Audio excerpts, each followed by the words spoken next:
And welcome back to my new video. और ये video मैं वापस से आप लोगों के लिए लेके आई हूँ, एक इन्फॉर्मेटिव वीडियो जो कि मुझे भी पता चला है ई श्रमिक कार्ड का ये वाला। तो मैंने सोचा क्यों ना मैं आपको भी शेयर कर देती हूँ। मैंने भी अपना ई श्रमिक कार्ड बनवाया है और ये प्रेगनेंसी में बनवाना पड़ता है। तो ये कैसे बनता है, कहाँ बनेगा और क्या चार्जेस हैं इसके और कहाँ काम आने वाला है आपको ये प्रेगनेंसी में, वो सारे डिटेल्स मैं आपको बताने वाली हूँ। क्योंकि इन प्रेगनेंसी में आपको अपने सारे डॉक्यूमेंट्स वगैरह परफेक्ट रखने होते हैं कि एंड टाइम पे कहाँ कौन से क्या डॉक्यूमेंट्स आपको काम में आए, कुछ पता नहीं है। फिर आप अचानक से भागते हो ना बनाने के लिए। फिर मेरे पास कई लोगों के कमेंट पे आते हैं कि हाँ मेरे पास तो वो डॉक्यूमेंट्स नहीं है। अभी भी मेरे साथ 2-4 दिन पहले एक का किसी का कमेंट आया था कि भाई मेरा ममता कार्ड नहीं बन रहा है या मेरे पास वो डॉक्यूमेंट्स नहीं है, तो मैं उसके लिए क्या करूँ। तो सबसे मेन तो ये है कि आपके पास पहले का टाइम और था, अब का टाइम और है। वो चीज़ आप अपने माइंड से निकाल दोगे ना, तब आपके सारे काम अपने आप होना स्टार्ट हो जाएंगे। तो बस उसी में है कि पहले कि भाई हमें तो इन डॉक्यूमेंट्स वगैरह की जरूरत नहीं पड़ी थी, अब क्यों पड़ेगी, या आगे इन फ्यूचर आने वाला टाइम सारा ऑनलाइन होने वाला है। तो ये चीज़ आप अपने माइंड में अच्छे से डाल लो कि आपके सारे डॉक्यूमेंट्स हमेशा परफेक्ट होने चाहिए, चाहे डेट हो, टाइम हो, नेम हो, कुछ भी हो।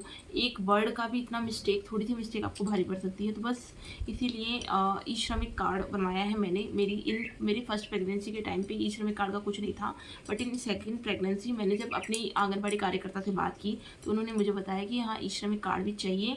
उसके पर्पज़ के हिसाब से आपको पेमेंट वगैरह मिलेगा गवर्नमेंट की तरफ से 5,000 6,000 जो भी रुपये मिलते हैं। क्योंकि फर्स्ट प्रेगनेंसी में मैंने डॉक्यूमेंट्स बनवाए थे पर मुझे नहीं मिले, बट कई लोगों को मिलते हैं। इसलिए मैंने इससे पहले भी आपको ममता कार्ड के रिलेटेड जानकारी दी थी और इस बार भी दे रही हूँ कि ई श्रमिक कार्ड कहाँ बनेगा, कैसे बनेगा, क्या बनेगा। तो ये बता रही हूँ। फर्स्ट ऑफ ऑल आपके पास आपका ममता कार्ड होना चाहिए। तो ये आप लोगों ने बनवा लिया होगा मेरे हिसाब से सबने, जो भी प्रेग्नेंट लेडीज हैं उनका बनता है। फिर उसके बाद आपके गवर्नमेंट हॉस्पिटल में आपका, आप तो कोई पेमेंट भी नहीं लगता, पहले तो 10 रुपये लगते थे, बट अब तो कुछ भी नहीं लगता। आपका ये ममता कार्ड आप ले जाके और यही आपका वो हो जाता है, एक तरह की आईडी है ये।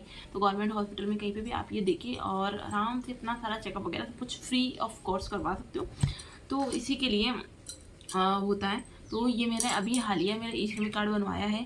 तो ये ई श्रमिक कार्ड मुझे मेरे आंगनबाड़ी कार्यकर्ता ने बोला था कि ई श्रमिक कार्ड बनवाइए आप, उसी के आधार पर आपको पेमेंट मिलेगा। और इन अगर आपकी सेकंड चाइल्ड डॉटर है, मतलब आपके सेकंड चाइल्ड में अगर आपके वापस बेबी गर्ल हुई है ना, तभी आपको गवर्नमेंट की लाभ मिलेगा, नहीं तो नहीं मिलेगा। बट ममता कार्ड वगैरह के कार्ड तो बनते हैं, बट फर्स्ट प्रेगनेंसी में शायद पेमेंट मिलता है, सेकंड में नहीं मिलता। सेकंड में तभी मिलता है जब आपके बेबी गर्ल है।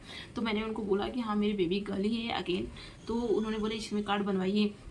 तो ये ई श्रमिक कार्ड बनाने के लिए ई मित्र की शॉप पे जाओ आप और अपना आधार कार्ड लेके जाओ। तो मैं अपना आधार कार्ड लेके गई थी और 100 रुपये के अंदर उन्होंने मुझे बना के, ज़्यादा कुछ कोर्स नहीं है। आप लोग को कैसा लगेगा हाँ वो हमसे पेमेंट ले लेंगे, ये ले लेंगे, बोले कि कुछ नहीं है। उन्होंने मुझे 100 रुपये लिए और ये कार्ड मुझे बना के फटाफट दे दिया। हाँ आधार कार्ड में आपके नंबर अपडेट होना चाहिए, वो नंबर आपको बताना चाहिए क्योंकि इस पर OTP आता है, वो OTP आपको बताने पड़ते हैं। और फिर उसी के आधार पर आपका ये ई श्रमिक कार्ड बनता है। और ये ई श्रमिक कार्ड कौन कौन बना सकता है, तो ये भी हर कोई नहीं बना सकता है, इसकी भी डिटेल्स हैं। तो मैंने इसके बारे में चेक किया था, पता किया था और मैंने अपने आंगनबाड़ी कार्यकर्ता से बात की थी कि ई श्रमिक कार्ड भी, मेरे तो गवर्नमेंट जॉब वाले हैं तो मेरा बनेगा कि नहीं बनेगा। तो उन्होंने बोला कि ऐसा कोई प्रॉब्लम नहीं है, ई श्रमिक कार्ड बन जाएगा आपका। और जब मैंने इसका गूगल वगैरह सर्च किया तो उसमें ये था कि आपका 8 लाख से कम होनी चाहिए। जैसे कि EWS, हम जैसे जनरल वालों को जैसे EWS की छूट होती है ना, वैसे 8 लाख से कम होनी चाहिए। और अब शायद 12 लाख भी कर दी है, इसके बारे में भी न्यू नोटिफिकेशन कुछ ऐसा है आया है। तो आपकी इससे कम इनकम है ना, तो आपके ये सब कुछ हो जाएगा गवर्नमेंट जॉब का, इसका कोई इशू नहीं है। तो आप प्लीज़ अगर आपके डॉक्यूमेंट्स वगैरह आपको करवाने हैं तो वो बनेंगे। और उन्होंने बोला कि आपके जैसे 9 मंथ में प्रेगनेंसी में मुझे गवर्नमेंट की तरफ से 1 रुपये भी नहीं आया है और अभी तक भी नहीं आया है। तो मैं ऐसे नहीं कह सकती कि मैंने गवर्नमेंट का बहुत ज़्यादा लाभ उठा लिया है, अभी तक तो मुझे कुछ नहीं मिला है। उन्होंने मुझे बोला है कि आपकी अगेन बेबी गर्ल है तो आप डॉक्यूमेंट्स ये सबमिट कराओ। तो उन्होंने मुझसे डॉक्यूमेंट्स लिए हैं, एक ई श्रमिक कार्ड लिया है, आधार कार्ड लिया है, ममता कार्ड लिया है, बैंक की डायरी की फ़ोटो ली है कि वो पेमेंट जहाँ जिस बैंक में आप लेना चाहते हो ना, तो उसकी डिटेल्स आप हमें दो। तो मैंने उसकी बैंक की डिटेल्स उनको दी है। अब उस बैंक में आता है नहीं आता है तो वो है। और उन्होंने ये भी बोला है कि ये सारा पेमेंट आपको अभी नहीं मिलेगा, ये सारा पेमेंट आपको मिलेगा आपकी बेबी की जो टीके कंप्लीट हो जाएंगे ना, तब वो स्टार्टिंग के जो होते हैं ना 1.5 महीने के, 2.5 महीने के, 3.5 महीने के जो टीके होते हैं वो कंप्लीट होने के बाद आपको ये पेमेंट मिलेगा। तो अभी तो मेरी बेबी 1.5 महीने की हो चुकी हैं और 1-2 दिनों में 2 महीने की होने वाली है ऑलमोस्ट। तो मेरे डिलीवरी को 2 महीने हो जाएंगे इन C सेक्शन डिलीवरी। इसका भी फ़र्क पड़ता है। और इसका भी फ़र्क पड़ता है कि आपने डिलीवरी कहाँ कराई है, गवर्नमेंट हॉस्पिटल में, प्राइवेट हॉस्पिटल में। पहले ये था कि आपकी डिलीवरी गवर्नमेंट हॉस्पिटल में होनी चाहिए, प्लस आपका बच्चा भी गवर्नमेंट स्कूल में पढ़ना चाहिए, उसके बाद ही आपको, लड़की है तो आपको गवर्नमेंट की तरफ से 50,000 60,000 ऐसा कुछ पेमेंट मिल रहा था। बट अभी गवर्नमेंट ने नए रूल लाए हैं कि ऐसा कोई रूल रेगुलेशन नहीं है, आपकी डिलीवरी प्राइवेट हॉस्पिटल में होती है, फिर भी अगर आपकी बेबी गर्ल है तो आपको गवर्नमेंट की तरफ से बहुत सारी सुख सुविधा लाभ वगैरह मिलेंगे। और वो सब कुछ भी जो लाभ वगैरह होगा वो आप अपने जो बैंक अकाउंट की डायरी या जो डिटेल्स आप उनको देंगे ना, उसी में आ जाएंगे, तो ऐसा कुछ प्रॉब्लम नहीं है इसमें तो। और इससे एक तो ये है, और एक है कि हमारे टीके वगैरह, बच्चे के टीके वगैरह कहाँ क्या लगेंगे। तो आपके आसपास के आंगनबाड़ी कार्यकर्ता, आप मेरे से बहुत ज़्यादा पूछती हैं ये क्वेश्चन, तो बहुत ज़्यादा मेरे हर दूसरे तीसरे दिन ये कमेंट तो कन्फर्म ही आता है कि हमारे ये कहाँ लगे, हम किससे पूछें ममता कार्ड कहाँ बनेगा, मेरी प्रेगनेंसी, किसी का रहता है कि मेरी प्रेगनेंसी को 2 महीने हो गए, किसी का रहता है कि मुझे 5 महीने हो गए, किसी को बोलता है मेरी डिलीवरी होने वाली है बट मेरा ममता कार्ड नहीं बना है।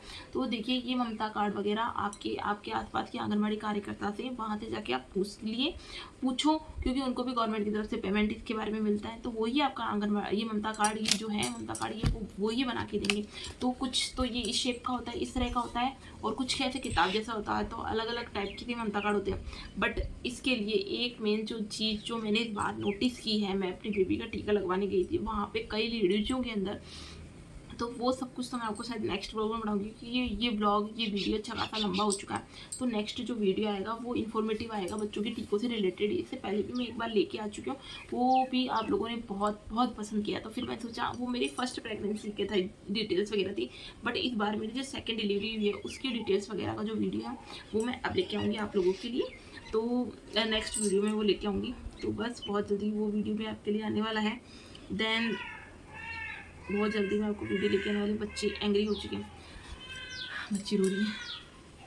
तो और इसमें जो फ़ोटोज़ वगैरह आती है ना, ई श्रमिक कार्ड में, वो भी आपके आधार कार्ड वाली फ़ोटो ही आती हैं, तो मेरी वो आ चुकी है। इसमें सारे डिटेल्स वगैरह भर चुकी है। और ई श्रमिक कार्ड का एक नंबर होता है, वो नंबर आपको वहाँ आगे उनको देना पड़ता है, आंगनबाड़ी कार्यकर्ता को, और वो आगे अपलोड करते हैं। जैसे कि पहले टीके वगैरह और वो सारे डिटेल्स जो सब थी ना ऑफलाइन थी, बट आजकल सब कुछ ऑनलाइन हो गया है।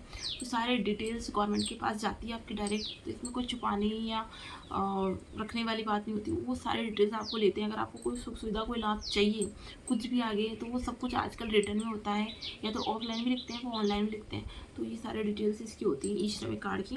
और तो आपको मैंने ये बता दिया है कि किस आय तक के लोग इसको बना सकते हैं, कौन कौन बना सकते हैं, कैसे क्या कहाँ बनेगा, वो सब। तो इसमें कोई ज़्यादा एक्स्ट्रा चार्ज नहीं है। अगर आप इन प्रेगनेंसी में है ना, तो भी आप ई श्रमिक कार्ड बनवा लीजिए। और आफ्टर डिलीवरी के बाद आप सोचते कि आराम से बनवाएंगे, क्योंकि मैंने भी अभी लगभग मुझे 10 से 15 दिन ही हुए हैं, क्योंकि मेरे आंगनबाड़ी कार्यकर्ता को जब मैंने बात की कि मुझे कोई भी पेमेंट रिसीव नहीं हुआ है, तब उन्होंने मुझे इसके बारे में बताया, नहीं तो मुझे भी नहीं पता था। तो मैं सोचा क्यों ना मैं अपने व्यूअर्स को भी इसके बारे में बताऊं और आपको भी हेल्प हो सके, इसलिए। तो आप ये कार्ड बनवा सकते हैं। और इस कार्ड से रिलेटेड कोई आपको और न्यूज़ वगैरह जाननी हो तो आप नीचे कमेंट कर देना। अगर मुझे पता होगी तो मैं आपको बताऊंगी। और अपने आंगनबाड़ी कार्यकर्ता से भी आपकी कुछ भी आपको कोई क्वेश्चन वगैरह हो तो मुझे बता देना, तो मैं आपको कमेंट करके उनका रिप्लाई मैं ऑलमोस्ट मैं बहुत सारे देती हूँ। तो ममता कार्ड लिख के डायरेक्ट सलोनी कवर लिखते हैं ना, तो फिर मेरी जो भी इन्फॉर्मेटिव वीडियो है वो आपके पास आ जाएंगी। तो आपको और भी कोई डिटेल्स वगैरह जाननी हो तो आपको वहाँ मिल जाएंगी। और ये वीडियो आपको अच्छा लगा हो तो प्लीज़ लाइक करना, शेयर करना, सब्सक्राइब करना। धन्यवाद।